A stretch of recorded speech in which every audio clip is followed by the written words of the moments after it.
ನೀರನ್ನ ಡೈರೆಕ್ಟ್ ಈ ಪಾತ್ರೆಯಿಂದನೇ ನೀವು ಇಳಿಸ್ಬೋದು. ಚೆನ್ನಾಗಿ ಬೇಯ್ತಾ ಇದೆ. ಸೊ ಹಾಯ್ ಗೈಸ್, ಇವತ್ತು ನಾವು ಪರಿಚಯ ಮಾಡ್ತಾ ಇರೋದು ರೈಸ್ ಡೈನರ್ ಪಾಟ್ ಅಂತ. ಇದನ್ನು ಪಾಸ್ತಾ ಪಾಟ್ ಅಂತ ಕೂಡ ಹೇಳ್ತಾರೆ.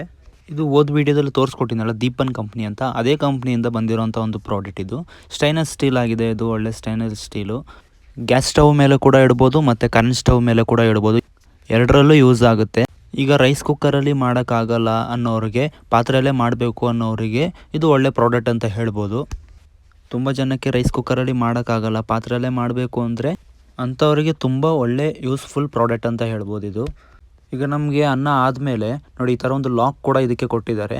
ಲಾಕ್ನ ಮಾಡಿಬಿಟ್ಟು ನೀವು ಡೈರೆಕ್ಟಾಗಿ ಕೈಯಲ್ಲೇ ಇದನ್ನು ನೀರನ್ನೆಲ್ಲ ಬಾಗಿಸ್ಬೋದು. ನೋಡಿ ಈ ಥರ. ಇವತ್ತು ಹೇಗೆ ಇದನ್ನು ಯೂಸ್ ಮಾಡೋದು ಅಂತ ನಾನು ನಿಮಗೆ ತೋರಿಸ್ಕೊಡ್ತೀನಿ. ಇದು ಬರೀ ರೈಸ್ ಮಾತ್ರ ಅಲ್ಲ, ನಿಮಗೆ ಇವಾಗ ಜೋಳ ಬೇಯಿಸೋಕ್ಕೆ, ಮೊಟ್ಟೆನೇ ಬೇಯಿಸೋಕ್ಕೆ, ಮತ್ತು ತರಕಾರಿ ಬೇಯಿಸೋಕ್ಕೆ, ತುಂಬ ಎಲ್ಲ ಥರದ ಒಂದು ಐಟಮ್ಗಳನ್ನ ಕೂಡ ಇದರಲ್ಲಿ ಬೇಯಿಸ್ಬೋದು. ಇದನ್ನು ಹೇಗೆ ಯೂಸ್ ಮಾಡೋದು ಅಂತ ಇವತ್ತಿನ ವೀಡಿಯೋದಲ್ಲಿ ನಮಗೆ ಪೂರ್ತಿಯಾಗಿ ಡೀಟೇಲಾಗಿ ತಿಳಿಸ್ಕೊಡ್ತೀನಿ. ನೀವು ವಿಡಿಯೋನ ಎಲ್ಲೂ ಸ್ಕಿಪ್ ಮಾಡದೆ ವಿಡಿಯೋನ ಪೂರ್ತಿಯಾಗಿ ನೋಡಿ. ಈಗ ನಾವು ಅಕ್ಕಿನ ತೊಳೆಯೋ ಟೈಮ್ನಲ್ಲಿ ಈ ಪಾತ್ರೆಯಲ್ಲಿ ತೊಳ್ಕೊಬೋದು. ಯಾಕಂದರೆ ಇವಾಗ ನಾವು ಬೇರೆ ಪಾತ್ರೆಯಲ್ಲಿ ತೊಳೆದ್ಬಿಟ್ಟು ಮತ್ತೆ ಇನ್ನೊಂದು ಪಾತ್ರೆಯಲ್ಲಿ ಹಾಕ್ಬಿಟ್ಟು ಮತ್ತೆ ಬೇಯಿಸೋಕ್ಕೆ ತುಂಬ ರಿಸ್ಕ್ ಅಲ್ವಾ. ಇದೇ ಪಾತ್ರೆಯಲ್ಲಿ ತೊಳಿಬೋದು ನೋಡಿ. ಅದಕ್ಕೋಸ್ಕರ ಒಂದು ಲಿಡ್ಡಲ್ಲಿ ಹೋಲ್ಸ್ ಕೂಡ ಕೊಟ್ಟಿದ್ದಾರೆ. ಇದೇ ಪಾತ್ರೆಯಲ್ಲಿ ತೊಳೆದ್ಬಿಟ್ಟು ಇದೇ ಪಾತ್ರೆಯಿಂದ ನೀರು ಕೂಡ ನಾವು ಡೈರೆಕ್ಟಾಗಿ ಇಳಿಸ್ಕೊಂಡ್ಬಿಡ್ಬೋದು. ನೋಡಿ ಈ ಥರ ಇಳಿಸ್ಕೊಬೋದು.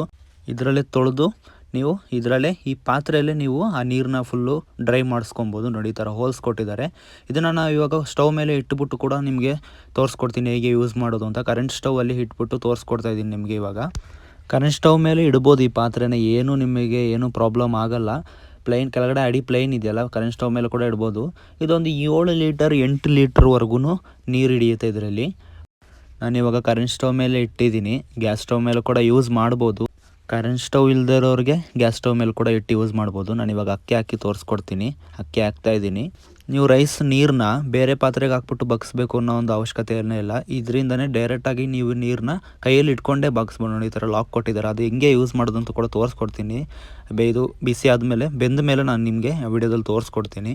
ನೋಡಿ ಪೂರ್ತಿಯಾಗಿ ವಿಡಿಯೋನ ಗಮನಿಸಿದ್ರೆ ನಿಮಗೆ ಅದು ಹೇಗೆ ಯೂಸ್ ಮಾಡೋದು ಅಂತ ಕೂಡ ಅರ್ಥ ಆಗೋಗುತ್ತೆ. ಇವಾಗ ಅನ್ನ ಬೆಂದಿದೆ, ಹೇಗೆ ಬಾಕ್ಸೋದು ಅಂತ ಕೂಡ ನಿಮಗೆ ತೋರಿಸ್ಕೊಡ್ತೀನಿ. ಗ್ಯಾಸ್ ಸ್ಟವ್ನ ಸ್ಲಿಮ್ ಮಾಡ್ಕೊತೀನಿ. ಫಸ್ಟು ಗ್ಯಾಸ್ ಸ್ಟವ್ನ ಫುಲ್ ಸ್ಲಿಮ್ ಮಾಡ್ಕೊತಾ ಇದ್ದೀನಿ. ಸ್ಲಿಮ್ ಮಾಡಿಕೊಂಡು ಪಾತ್ರೆನ ಇವಾಗ ತೊಗೊತೀನಿ. ಫಸ್ಟು ಬೆಂದಿದೆಯಾ ಅಂತ ನೋಡ್ಕೊಂಬಿಡೋಣ. ಬೆಂದಿದೆಯಾ ಅಂತ ನೋಡಿಕೊಂಡು ಆಮೇಲೆ ಇದನ್ನು ಬಾಕ್ಸೋದು ತೋರಿಸ್ಕೊಡ್ತೀನಿ. ಅನ್ನ ಬೆಂದಿದೆ. ಇವಾಗ ನಿಮಗೆ ಲಾಕ್ ಮಾಡೋದು ಹೇಗೆ ಅಂತ ತೋರಿಸ್ಕೊಡ್ತೀನಿ. ನೋಡಿ ಈ ಥರ ಹಾಕ್ಬಿಟ್ಟು ಲಾಕ್ ಮಾಡಿದ್ರೆ ಸಾಕು. ಈ ಥರ ಅಷ್ಟೇ ಮೇಲೆ ಮಾಡಿದ್ರೆ ಸಾಕು, ಲಾಕ್ ಆಗಿಬಿಡುತ್ತೆ. ಆಮೇಲೆ ಅದನ್ನು ಹಂಗೆ ಹಿಡ್ಕೊಂಡು ನೀವು ಅದನ್ನು ಬಾಗಿಸ್ಬೋದು. ಇವಾಗ ತೋರಿಸ್ಕೊಡ್ತೀನಿ ಬಾಗಿಸೋದು ಹೇಗೆ ಅಂತ.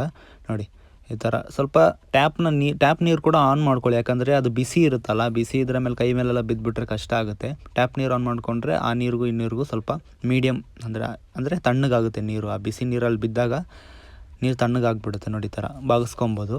ಲಾಕ್ ಆಗಿರುತ್ತೆ, ಕೈಯಲ್ಲಿ ಇಟ್ಕೊಂಡು ಬಾಗಿಸ್ಬೋದು, ಪ್ರಾಬ್ಲಮ್ ಏನಿಲ್ಲ. ನೋಡಿ ಈ ಥರ ಬಿಸಿ ಕೂಡ ಮುಟ್ಟಲ್ಲ ಕೈಗೆ. ತುಂಬ ಒಳ್ಳೆ ಪ್ರಾಡಕ್ಟ್ ಅಂತ ಹೇಳ್ಬೋದು. ಕುಕ್ಕರಲ್ಲಿ ಮಾಡೋಕ್ಕಾಗಲ್ಲ ಅನ್ನೋರಿಗೆ ಈ ಪಾತ್ರೆ ತುಂಬ ಯೂಸ್ಫುಲ್ ಆಗಿರುತ್ತೆ. ಫುಲ್ ಡ್ರೈ ಆಗಿದೆ ಇವಾಗ.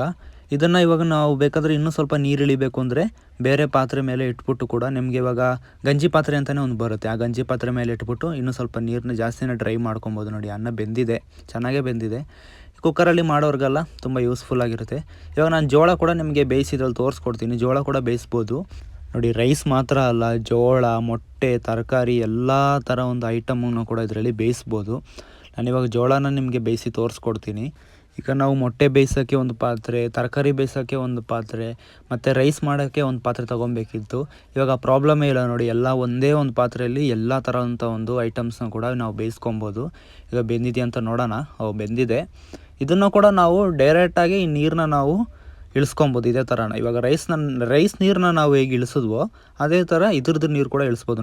ಸೇಮ್ ಈಗ ರೈಸ್ ನೀರನ್ನ ನಾವು ಹೇಗೆ ಇಳಿಸಿದ್ವೋ ಈ ನೀರನ್ನ ಕೂಡ ನಾವು ಹಾಗೆ ಇಳಿಸ್ಬೋದು. ಟ್ಯಾಪ್ ನೀರು ಆನ್ ಮಾಡ್ಕೊಬೇಕಾಗುತ್ತೆ.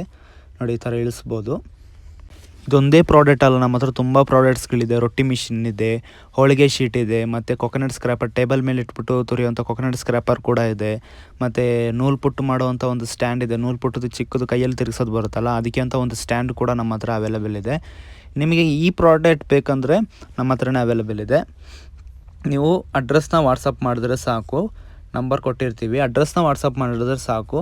ನಾವಿಲ್ಲಿಂದ ಪೋಸ್ಟ್ ಆಫೀಸಲ್ಲಿ ಅಂದ್ರೆ ಕೊರಿಯರಲ್ಲಿ ಕಳಿಸ್ಕೊಡ್ತೀವಿ. ನಿಮಗೆ ಕ್ಯಾಶ್ ಆನ್ ಡೆಲಿವರಿ ಬೇಕಂದರೆ ಪೋಸ್ಟ್ ಆಫೀಸಲ್ಲಿ ಕಳಿಸ್ಕೊಡ್ತೀವಿ. ಕ್ಯಾಶ್ ಆನ್ ಡೆಲಿವರಿ ಕೂಡ ಅವೈಲೇಬಲ್ ಇದೆ. ಆನ್ಲೈನ್ ಪೇಮೆಂಟ್ ಮಾಡ್ತೀವಿ ಅಂದರೆ ಆನ್ಲೈನ್ ಪೇಮೆಂಟ್ ಕೂಡ ಅವೈಲೇಬಲ್ ಇದೆ. ನಿಮ್ಗೆ ಏನಾದರೂ ಈ ವಿಡಿಯೋ ಇಷ್ಟ ಆಗಿದ್ರೆ ಲೈಕ್ ಮಾಡಿ, ಶೇರ್ ಮಾಡಿ, ಸಬ್ಸ್ಕ್ರೈಬ್ ಮಾಡಿ. Thank you friend.